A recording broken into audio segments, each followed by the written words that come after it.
श्री राम और रावण का घोर युद्ध। तदनंतर श्री राम और रावण में अत्यंत क्रूरता पूर्वक महान द्वैरथ युद्ध आरंभ हुआ, जो समस्त लोगों के लिए भयंकर था।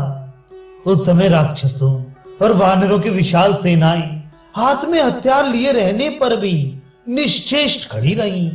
कोई किसी पर प्रहार नहीं करता था।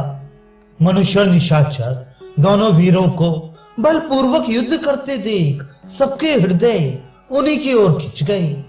अतः सभी बड़े आश्चर्य में पड़ गए। दोनों ओर के सैनिकों के हाथों में नाना प्रकार के अस्त्र शस्त्र विद्यमान थे और उनके हाथ युद्ध के लिए व्यग्र थे। तथापि उस अद्भुत संग्राम को देखकर उनकी बुद्धि आश्चर्यचकित हो उठी थी, इसलिए वे चुपचाप खड़ी थी, एक दूसरे पर प्रहार नहीं करते थे। राक्षस रावण की ओर देख रहे थे और वानर श्री रघुनाथ जी की ओर। उन सबके नेत्र विस्मित थे। अतः निस्तब्ध खड़ी रहने के कारण उभय पक्ष की सेनाएं चित्रलिखित सी जान पड़ती थीं। श्री राम और रावण दोनों ने वहां प्रकट होने वाले निमित्तों को देखकर उनके भावी फल का विचार करके युद्ध विषयक विचार को स्थिर कर लिया था। उन दोनों में से एक दूसरे के प्रति अमर्ष का भाव दृढ़ हो गया था, इसलिए वे निर्भय से होकर युद्ध करने लगे। श्री रामचंद्र जी को यह विश्वास था कि मेरी ही जीत होगी, और रावण को भी यह निश्चय हो गया था कि मुझे अवश्य ही मरना होगा। अतः वे दोनों युद्ध में अपना सारा पराक्रम प्रकट करके दिखाने लगे। उस समय पराक्रमी दशानन ने क्रोध पूर्वक बाणों का संधान करके श्री रघुनाथ जी के रथ पर फहराती हुई ध्वजा को निशाना बनाया और उन बाणों को छोड़ दिया, परंतु उसके चलाए हुए वे बाण इंद्र के रथ की ध्वजा तक ना पहुंच सके, केवल रथ शक्ति को छूते हुए धरती पर गिर पड़े। तब महाबली श्री रामचंद्र जी ने भी कुपित होकर अपनी धनुष को खींचा और मन ही मन रावण के कृत्य का बदला चुकाने उसकी ध्वजा को काट गिराने का विचार किया। रावण की ध्वज को लक्ष्य करके उन्होंने विशाल सर्प के समान असह्य और अपने तेज से प्रज्वलित तीखा बाण छोड़ दिया। तेजस्वी श्री राम ने उस ध्वज की ओर निशाना साधकर अपना सायक चलाया और वह दशानन की उस ध्वज को काटकर पृथ्वी में समा गया। रावण के रथ का वह ध्वज कटकर धरती पर गिर पड़ा। अपनी ध्वज का विध्वंस हुआ देख महाबली रावण क्रोध से जल उठा और अमर्ष के कारण विपक्षी को जलाता हुआ सा जान पड़ा। वह रोष के वशीभूत होकर बाणों की वर्षा करने लगा। रावण ने अपनी तेजस्वी बाणों से श्री रामचंद्र जी के घोड़ों को घायल करना आरंभ किया, परंतु वे घोड़े दिव्य थे, इसलिए ना तो लड़खड़ाए और न अपने स्थान से विचलित ही हुए। वे पूर्ववत सचित्त बने रहे, मानो उन पर कमल की नालों से प्रहार किया गया हो। उन घोड़ों का घबराहट में ना पड़ना देख रावण का क्रोध और भी बढ़ गया। वह पुनः बाणों की वर्षा करने लगा। गदा, चक्र, परिघ, मूसल, पर्वत शिखर, वृक्ष, शूल, फरसे तथा माया निर्मित अन्य शस्त्रों की वृष्टि करने लगा। उसने हृदय में थकावट का अनुभव न करके सहस्त्रों बाण छोड़े। युद्ध स्थल में अनेक शस्त्रों की वह विशाल वर्षा बड़ी भयानक, तुमुल, त्रासजनक और भयंकर कोलाहल से पूर्ण थी। वह शस्त्र वर्षा श्री रामचंद्र जी के रथ को छोड़कर सब ओर से वानर सेना के ऊपर पड़ने लगी। दशमुख रावण ने प्राणों का मोह छोड़कर बाणों का प्रयोग किया और अपनी सहायकों से वहां के आकाश को ठसाठस भर दिया। तदनंतर रणभूमि में रावण को बाण चलाने में अधिक परिश्रम करते देख श्री रामचंद्र जी ने हंसते हुए से तीखे बाणों का संधान किया और उन्हें सैकड़ों तथा हजारों की संख्या में छोड़ा। उन बाणों को देखकर रावण ने पुनः अपने बाण बरसाए और आकाश को इतना भर दिया कि उसमें तिल रखने की भी जगह न रह गई। उन दोनों के द्वारा की गई चमकीले बाणों की वर्षा से वहां का प्रकाशमान आकाश बाणों से बंद होकर किसी और ही आकाश सा प्रतीत होता था। उनका चलाया हुआ कोई भी बाण लक्ष्य तक पहुंचे बिना नहीं रहता था, लक्ष्य को वेधे या विदीर्ण किए बिना नहीं रुकता था तथा निष्फल भी नहीं होता था। इस तरह युद्ध में शस्त्र वर्षा करते हुए श्री राम और रावण के बाण जब आपस में टकराते थे तब नष्ट होकर पृथ्वी पर गिर जाते थे। वे दोनों योद्धा दाएं बाएं प्रहार करते हुए निरंतर युद्ध में लगे रहे। उन्होंने अपने भयंकर बाणों से आकाश को इस तरह भर दिया कि मानो उसमें सांस लेने की भी जगह न रह गई। श्री राम ने रावण के घोड़ों को और रावण ने श्री राम के घोड़ों को घायल कर दिया। वे दोनों एक दूसरे के प्रहार का बदला चुकाते हुए परस्पर आघात करते रहे। इस प्रकार वे दोनों अत्यंत क्रोध से भरे हुए उत्तम रीत से युद्ध करने लगे। 2 घड़ी तक तो उन दोनों में ऐसा भयंकर संग्राम हुआ जो रोंगटे खड़े कर देने वाला था। इस प्रकार युद्ध में लगे हुए श्री राम तथा रावण को संपूर्ण प्राणी चकित चित्त से निहारने लगे। उन दोनों के वे श्रेष्ठ रथ तथा उसमें बैठे हुए रथी समर भूमि में अत्यंत क्रोध पूर्वक एक दूसरे को पीड़ा देने और परस्पर धावा करने लगे। एक दूसरे के वध के प्रयत्न में लगे हुए वे दोनों वीर बड़े भयानक जान पड़ते थे। उन दोनों के सारथी कभी रथ को चक्कर काटते हुए ले जाते, कभी सीधे मार्ग से दौड़ाते और कभी आगे की ओर बढ़ाकर पीछे की ओर लौटाते थे।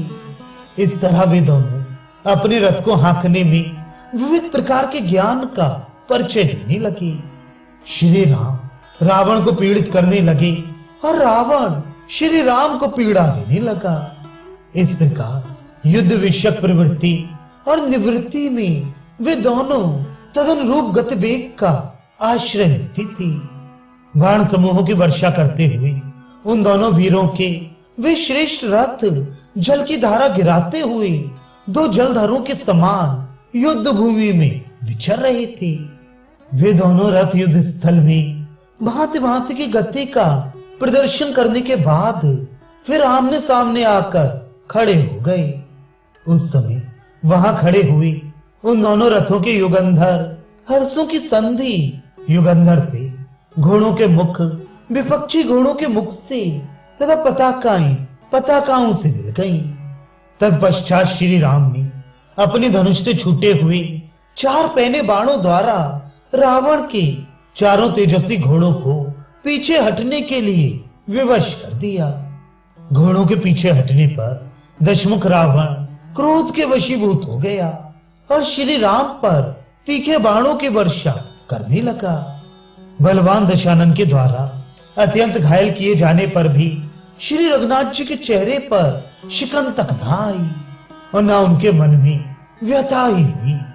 तत्पश्चात रावण ने इंद्र के सारथी मातली को लक्ष्य करके वज्र के समान शब्द करने वाले बाण छोड़े।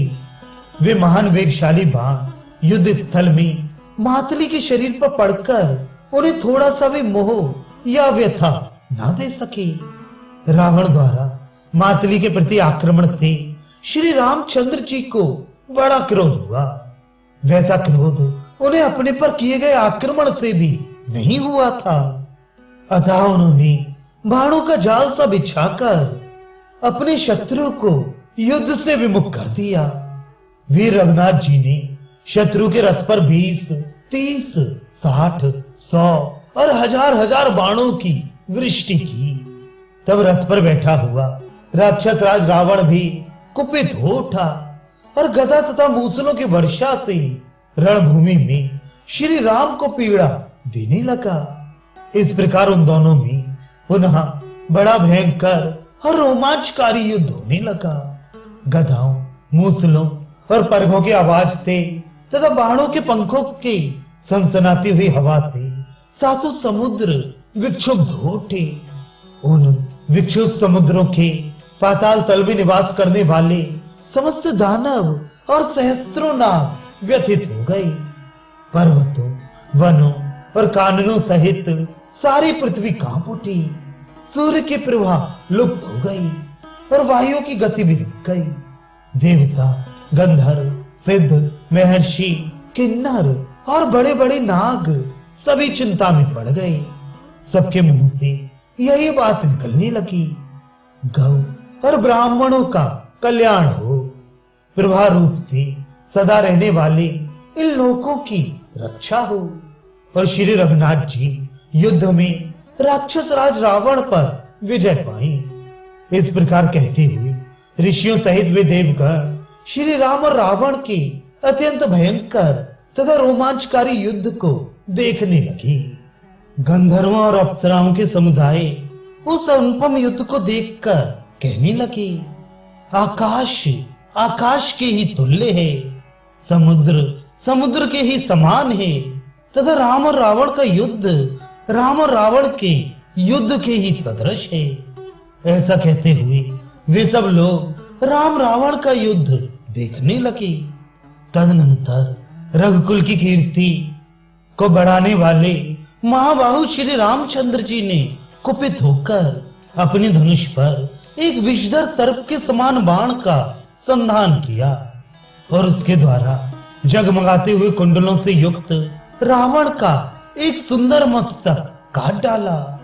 उसका वे कटा हुआ सिर उस समय पृथ्वी पर गिर पड़ा, जिसे तीनों लोकों के प्राणियों ने देखा। उसकी जगह रावण के वैसा ही दूसरा नया सिर उत्पन्न हो गया।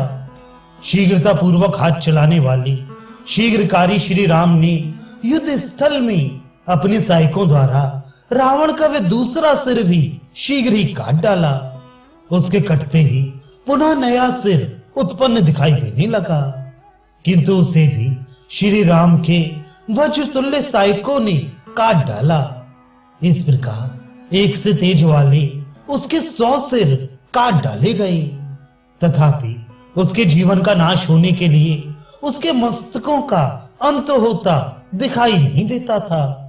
तदनंतर कौशल्या का आनंद बढ़ाने वाले संपूर्ण अस्त्रों के ज्ञाता वीर श्री रामचंद्र जी अनेक प्रकार के बाणों से युक्त होने पर भी इस प्रकार चिंता करने लगे, अहो मैंने जिन बाणों से मरीच, खर और दूषण को मारा, क्रौंच वन के गड्ढे में विराध का वध किया, दंडकारण्य में कबंध को मौत के घाट उतारा, साल वृक्ष और पर्वतों को विदीर्ण किया, वाली के प्राण लिए और समुद्र को भी क्षुब्ध कर दिया। अनेक बार के संग्राम में परीक्षा करके जिनको अमोघता का विश्वास कर लिया गया है, वे ये सब मेरे बाण आज रावण के ऊपर निस्तेज कुंठित हो गए हैं। इसका क्या कारण हो सकता है? इस तरह चिंता में पड़े रहने पर भी श्री रघुनाथ जी युद्ध स्थल में सतत सावधान रहे। उन्होंने रावण की छाती पर बाणों की झड़ी लगा दी। तब रथ पर बैठे हुए राक्षस राज रावण ने भी कुपित होकर रणभूमि में श्री राम को गदा और मूसलों की वर्षा से पीड़ित करना आरंभ किया। उस महायुद्ध ने बड़ा भयंकर रूप धारण किया। उसे देखते ही रोंगटे खड़े हो जाते थे। वह युद्ध कभी आकाश में, कभी भूतल पर और कभी कभी पर्वत के शिखर पर होता था। देवता, दानव, यक्ष, पिशाच, नाग और राक्षसों के देखते देखते वह महान संग्राम सारी रात चलता रहा। श्री राम और रावण का वह युद्ध न रात में बंद होता था और न दिन में। 2 घड़ी अथवा 1 क्षण के लिए भी उसका विराम नहीं हुआ। एक ओर दशरथ कुमार श्री राम थे और दूसरी ओर राक्षस राज रावण। उन दोनों में से श्री रघुनाथ जी के युद्ध में विजय होती ना देख देवराज के सारथी महात्मा मातली ने युद्ध परायण श्री राम से शीघ्रता पूर्वक कहा।